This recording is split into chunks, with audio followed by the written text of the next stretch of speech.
What is going on, guys? I am Alejandro Mendoza, and Digimon Adventure Tri Symbiosis has finally come out. So with that being said, this is going to be my full review on it. Now, before we get into the review, there's something that I quickly want to tell you guys about, and it has to do with future videos that I'm planning on uploading, and basically the schedule around them. Like how frequently you guys can expect videos to come out, at least right now, because obviously now is now and maybe in the future it'll change, but since today isn't the future, I want to tell you guys just how frequently I plan on uploading videos and the reasons for why that is. So the reason for why I didn't post my review on Digimon Adventure Tri Symbiosis earlier, and why I won't be able to post videos as frequently now, is because in a nutshell, the reason for why I won't be able to post this frequently, just summarized and not going into detail, is because that right now, school and life have both just been very crazy lately. Like, just crazy amounts of problems have been stacking on top of one another and have been taking up, obviously, the majority of my time. And that's, left hardly any time for me to really make videos. And that's basically the reason why I won't be able to post videos as frequently anymore. Is mainly due to just tons of problems coming my way and consuming my time. Now, as for how often I plan on uploading, don't worry, I'm not planning to only post one video every month or something like that, because Digimon and anything else that I might make videos on is something that I want to talk about, discuss, and just overall get my opinion out there into the public and see what you guys think about it. So I will try to post videos as frequently as I can, and if I had to give an estimate for how often I plan on making videos, at least at the moment, it would be bare minimum at least one video a week. As for this video, my review on Digimon Adventure Tri Symbiosis, since I'm pretty sure you all noticed the part 1 in the title, don't worry, I plan to have my full review out on it by this Sunday, which is October 15th. So for this review, you guys shouldn't have to wait too long for the entire thing to come out. To give you guys a more clear perspective on when each part of my review should come out, obviously part 1, came out today, Tuesday, October 10th, and in this part I'm going to be focused on what happened in the first episode of Symbiosis, or episode 18, and what I liked and disliked about it. Part 2 will actually focus on both episodes 19 and 20, and that one should hopefully be out by Thursday. And part 3 will focus on the final episode and should hopefully be out by Sunday. Now, as for the videos after the review, I do have some videos that I plan on making, although some of them I'm not quite sure when I'll post them.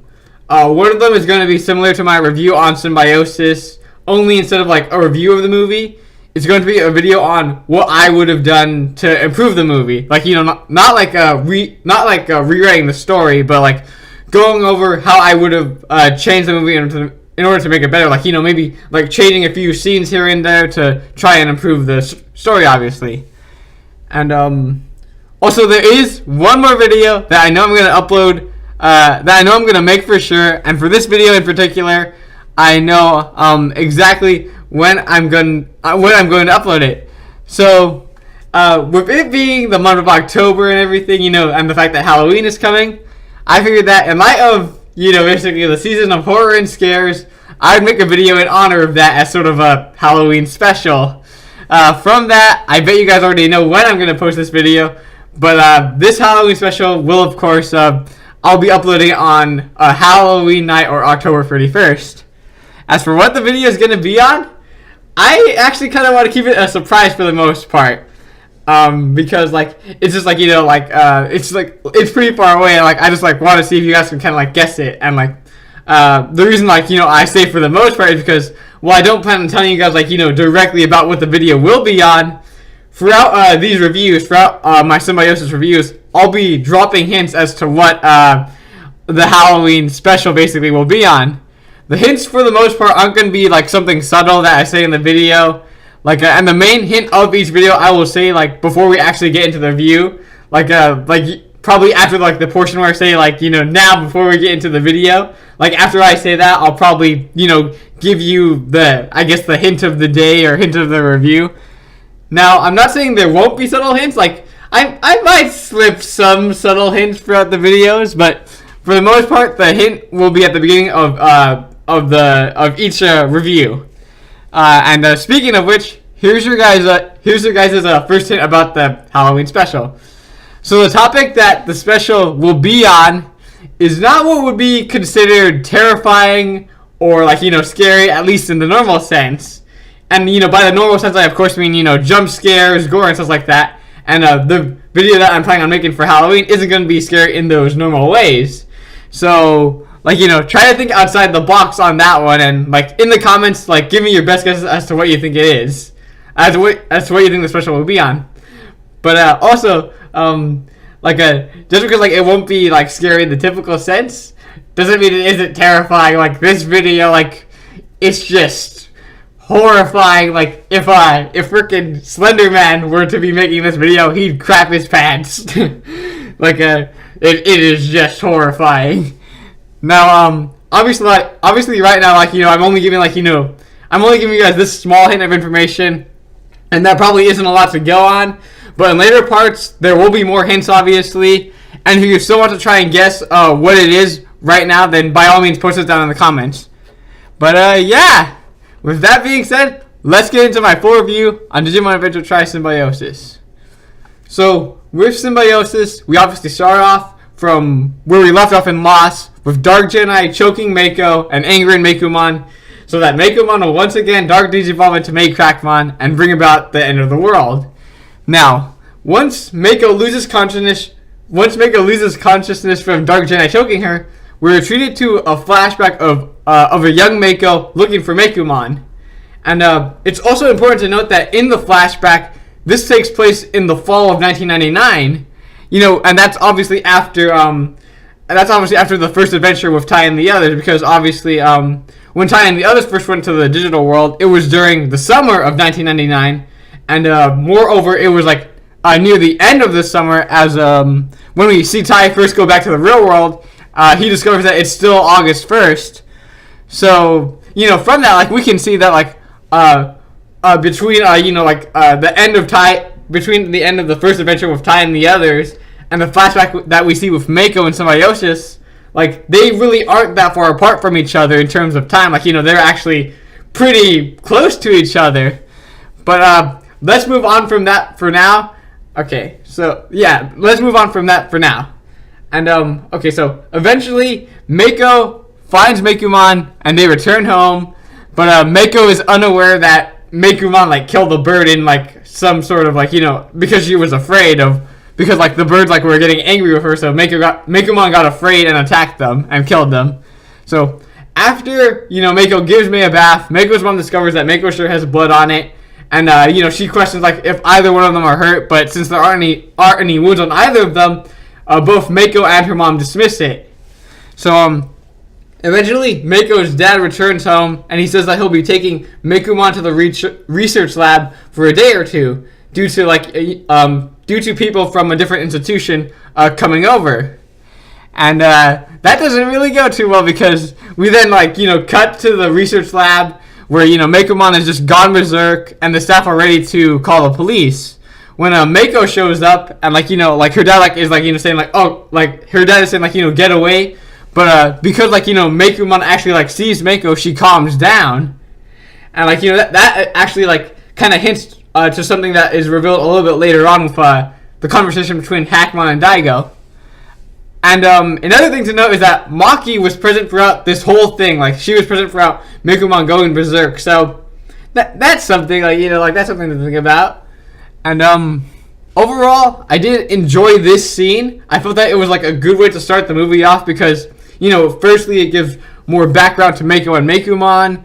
It was also something that was foreshadowed in Lost, when when we see Mako in the real world, and she's thinking back to the past, and we see a flash of Mekumon in flames. This is obviously answers the question as to what Mako was thinking about in Lost. And this flashback also lets us see that Maki has known and been there with Mako the whole time. Now, I do have one major problem with the flashback. But the problem I have with it, it doesn't even have to do with the scene itself. As I said, the scene is good, like, the scene is fine. But the problem I have with it has more so to do with the fact that this, the timeline and, just, overall, how, overall, with Mako being in the Mekumon being in the real world, this, the way I'm seeing it is, it contradicts something that was previously established in Try, and I'm going to try to explain that as best as I can right now. So to do so, I'm going to, explain the whole process that would have had to have happened with Mekumon in order for her to meet Mako, just basically starting from the beginning, and, how, the end result of it kind of creates, basically a plot hole, or could, contradict something that's already been stated in Try. So, here we go. So, to start off, Mekumon would first obviously have to have been born in Primary Village, since, all Digimon are born in Primary Village, or in Japanese it's known as the Village of Beginnings. And, of course, Mekumon would be born there as well. And following this, Homeostasis, who has been aware of Mekumon's existence since Mekumon's birth, which we know because of the conversation between Hackmon and Daigo, Hackmon, he states that Libra or, Mekumon, because Libra and Mekumon are the same thing, just different names for it, that Libra has been unstable since its birth. So, obviously, Homeostasis has known about Mekumon since, Mekumon was first born. And, because of that, Homeostasis saw the threat that Mekumon could pose, and decided that that a partner is needed to contain Mekumon's power, which once again we know that that's the case because Hackmon states that the existence of a partner had been our hope, referring to Homeostasis and himself, and that would obviously mean that Homeostasis was likely the one that set Mekumon into the real world to meet Mako, as Mako is a Digidestined and Mekumon is her partner. So, and since Homeostasis picked all the Digidestined along with their partners, it's safe to assume that Homeostasis also was the one who sent Mekumon into the real world to meet Mako, obviously. Now, this explanation is alright. Granted, there are some things that kind of don't make sense. If Homeostasis, keep in mind, if Homeostasis has known, because, we know that, based on Hackmon's conversation, that Homeostasis has known about Mekumon's existence and the danger that she could pose since the moment that Mekumon was born. And that really begs the question that if Homeostasis has known this whole time, about the danger that Mekumon could pose, is that, my question is, why didn't Homeostasis, I don't know, try to actually cure or kill Mekumon before it could ever even pose a threat? Okay, I could understand maybe Homeostasis not wanting to kill Mekumon because Homeostasis is, of course, a being that desires balance and harmony above, everything else.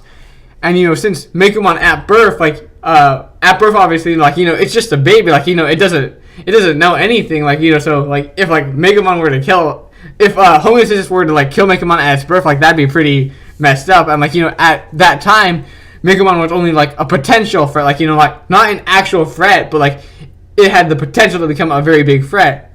And, because of that, I could see Homeostasis, deciding, I don't want to, kill Mekumon, let's just, give her a partner to keep, Mekumon's power in check. So, I could see, why Mekumon maybe wouldn't want to kill Mekumon. Why Homeostasis wouldn't want to maybe kill Mekumon, since, when she was born, Mekumon obviously wasn't too big of a threat, and, Homeostasis probably would want, most beings to just, live in harmony. But even with that, you have to keep in mind that Homeostasis, I've said this before, but is a god of the digital world.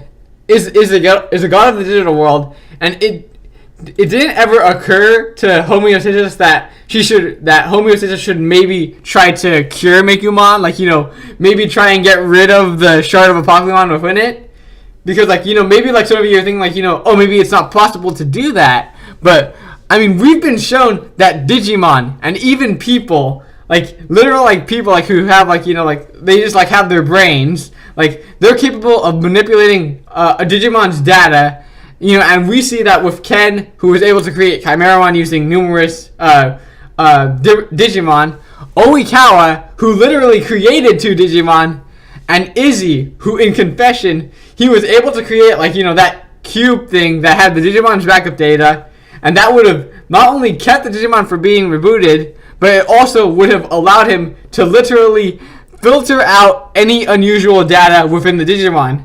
And what's the unusual data he's talking about? The infection, of course.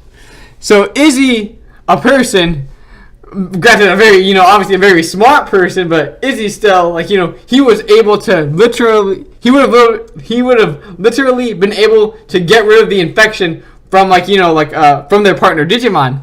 But homeostasis, like a god, couldn't have done something like that. Like for Mekumon, like homeostasis couldn't have tried to like say get rid of the virus within Mekumon before she ever actually posed a threat.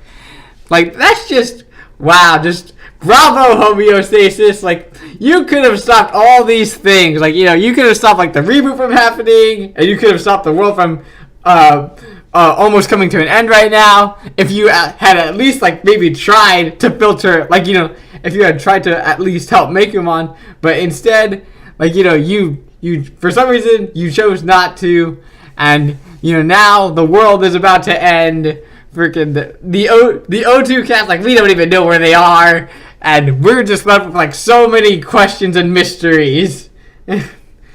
At this point, I think it's time that homeostasis just kind of hung up the whole god thing, because, you know, homeostasis had a good run, you know, because homeostasis picked Ty and the others to defend the digital world, and then picked Davis and his crew to defend it once again, which were both very solid and good decisions. Yeah, both of them were good decisions, and if you disagree with me, just post it in the comments down below. I'd love to have a discussion with you guys on that topic as well. But yeah, homeostasis, just retire and give your job to Izzy, because at this point he'd probably do a better job than you, because he was able to, because like he would have probably been able to stop the infection, whereas you, like, you know, you just like waited for the infection to happen. Like, come on, homeostasis. All right, so actually, what was I just talking about again? My major problem with this scene. This whole rant on homeostasis wasn't even supposed to go on this long, since that's not even the major problem I have with the flashback. Okay, so the major problem I have with this flashback, it isn't homeostasis being an idiot. It isn't how tightly packed it makes like the whole timeline, because if you really take a look at the timeline, Mekumon would have had to have been born not too long after the defeat of Apocalypse, since, as I said, when the Digidestin defeated Apocalypse, it was near the end of summer. And since Mekumon has a shard of Apocalypse within it, and the flashback of Mekumon and Mako takes place in the fall of the same year, Mekumon would have had to have been born pretty soon after Apocalypse's defeat. And there's also the fact that with how Mekumon's family is interacting with Mekumon, it looks like Mekumon has like been there for like some time, like not a crazy amount of time, but certainly some time, as Mako's dad has shown Mekumon to his institution, and the family treats Mekumon like family. So it could obviously be implied that Mekumon has at least been in the real world for a bit. However, I could see this fitting into the timeline, albeit, like I said, the timeline would have to be like very tightly packed. But regardless, it could somewhat fit. And heck, I don't even have a problem with the fact that the whole timeline thing would mean that Mekumon must have digivolved all the way from, like, you know, her baby level to a champion or adult level in a very short amount of time, since Mekumon is a champion, and obviously the first time Mekumon met Mako, she was already in her Mekumon form and not in her baby form.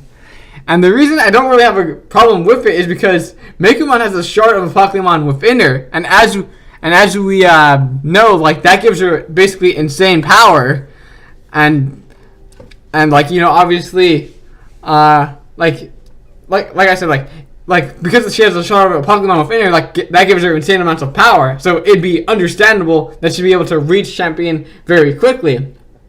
But the major problem I have with the scene lies in the fact that during Digimon Adventure Tri Determination, Leomon states that the infection came first in the digital world. Like, the infection came before all the distortions and everything. And as we all know now, Megumon is the source of the infection. But Megumon, from what we know, has obviously been in the real world all this time.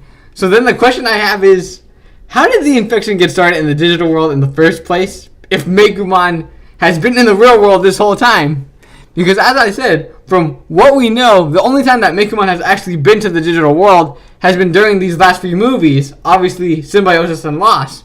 But other than maybe when Megumon was first born, she hasn't actually been to the digital world.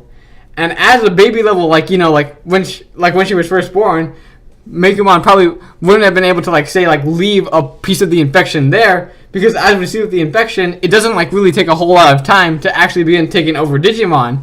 So if Megumon did leave, like, some of the infection in the digital world, then it wouldn't have taken all these years to activate, and would have instead happened, like, very quickly, like it would have basically happened immediately. So that, you know, she couldn't have, like, left, like, a piece of the infection there.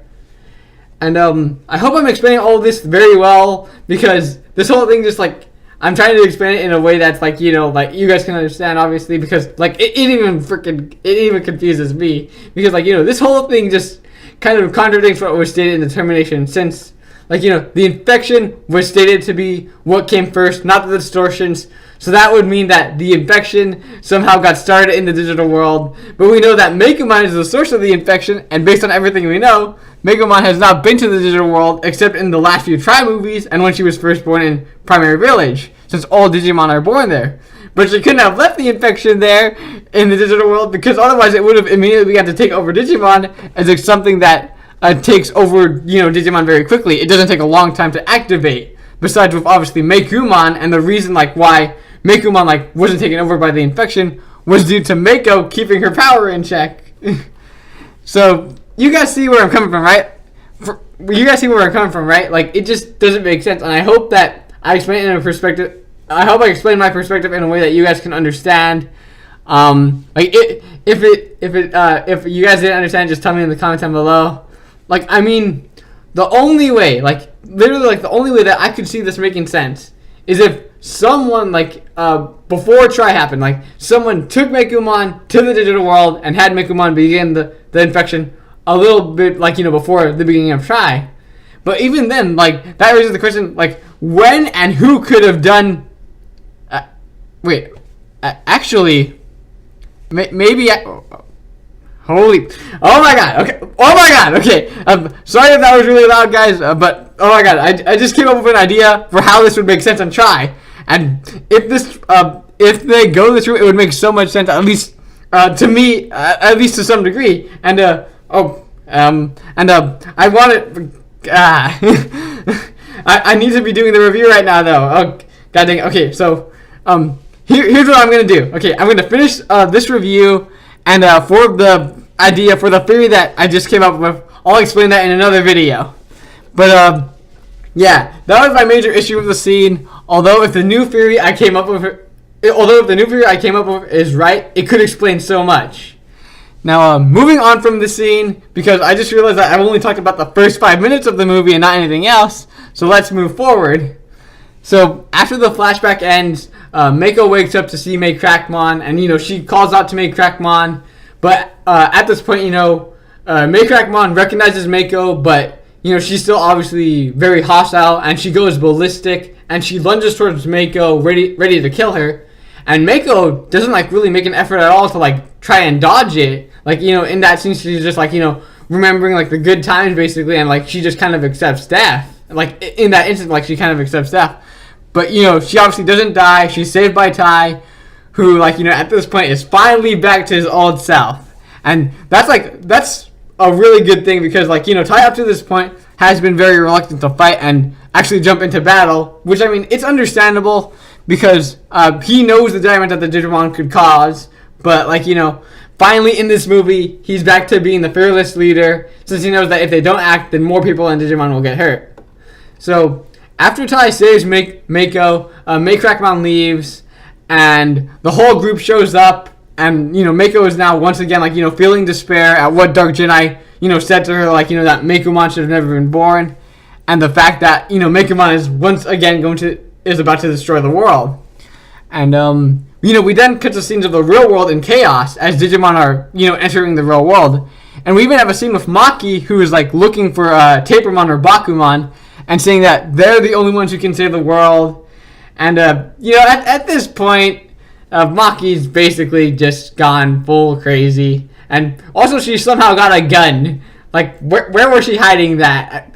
Was she hiding it in her bra or something? I don't know. But yeah, she somehow got a gun. Anyway, after that, we cut to Daigo and Mako's dad, who are they're discussing the state of the world. They're discussing Mekumon and the Digidestined. And as they're speaking, Hackmon shows up, and he gives some much needed exposition. He just gives some explanation that we've been needing for so long. Not with everything obviously, but he does give some at least. Because he explains that obviously Mekumon or Libra, since its birth, has been very unstable, and that's because Mekumon has a shard of a Pokemon within her.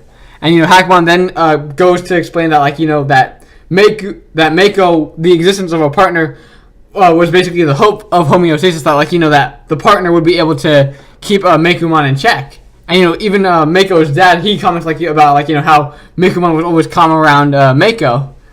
But Hackmon reveals there's nothing really left that Mekumon can do, that Mako can do, and that they're out of time basically.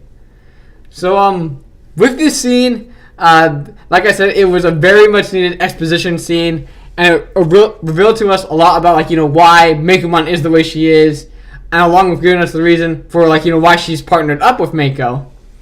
And also I felt it was a pretty good moment for Daigo, because it showed that he wants to help, but he just kind of feels in a sense useless, because he knows what the Digidestined are going through, since he himself was part of the original group of 4 ties. So he knows what they're going through, but he's unable to actually help them right now.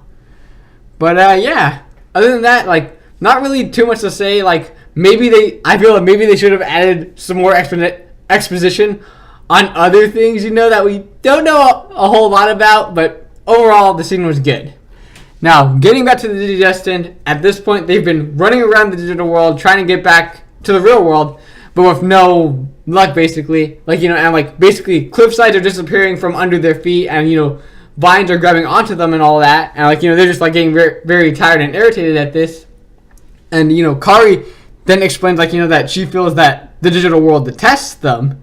That's something, that's a very interesting thing, because granted later on it's basically said that it wasn't the digital world detesting them, but it was more so Yggdrasil doing it. But still that's an interesting thought, that the digital world can actually detest beings that are in it. That's an interesting thought.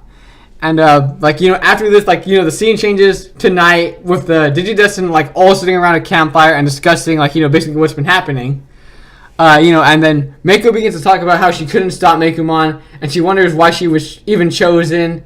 And she also wonders if she and Mekumon have a strong bond, and she even goes as far as to say that that she was the cause of everything. That if she had never been chosen, then none of this would have happened. And in response to this, all the others begin to encourage Mako, and they do their best to help her. Such as with Matt, he tells her, that just because they're partners, that doesn't mean, everything's going to go smoothly. Sora, she says that, Mako does have a strong bond with Mekumon. And I'm not going to go into episode 2 just yet, but I'm going to obviously go into the ending of this. The episode ends with, obviously, Tai telling Mako that she shouldn't think that, she isn't worthy to be chosen, that she shouldn't wish that she wasn't chosen, because it was because that she was chosen that they all met her and became friends. So with this scene, at least for me, it was very heartwarming, and it was really nice to see all the Digidestined giving their own unique type of encouragement to Mako. And I really enjoyed it. Granted, as I watched the later episodes, the scene did become a bit less special and heartwarming for me. But I'll get to that during the next part of the review.